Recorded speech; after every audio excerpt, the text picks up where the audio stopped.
আছোঁ বৰ্তমান নৱনিৰ্মিত পাঠশালা মেডিকেলত আছোঁ। এইখন বোলে মদন ৰাউতা নগৰ। যোৱাকালি স্বাস্থ্যমন্ত্ৰী উদ্বোধনী কৰিলে। মানে এইখন বহুত ডাঙৰকৈ বনাইছে।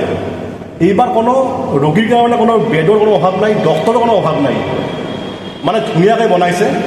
মই আছোঁ বৰ্তমান ৰিচিপশ্যনত বহি আছোঁ মই।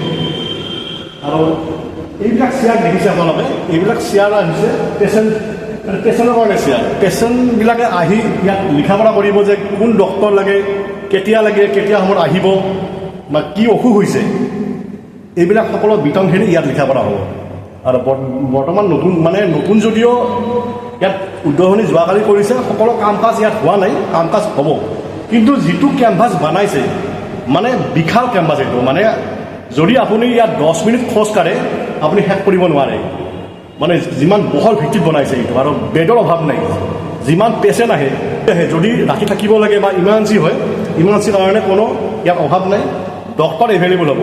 এইবিলাক যিটো মেডিকেল ডিপাৰ্টমেণ্টৰ বিলাকে এইবিলাক কোৱাৰ্টাৰ, এই মানুহ ডক্তৰ বা নাৰ্ছসকলে এইবিলাকে, আৰু সেইটো নেশ্যনেল হাইৱে, এইটো গাড়ীবিলাক গৈ আছে। মানে এই সুন্দৰ পৰিৱেশ। মানে মই ইয়াত 5 মিনিটমান খোজকাঢ়ি আছোঁ। এই 5 মিনিটমান খোজ কঢ়াৰ পিছতো মানে শেষ কৰিব পৰা নাই। মানে কিমান এৰিয়া আছে, কিমান কেম্পাছটো কিমান ডাঙৰ কৰি বনাইছে।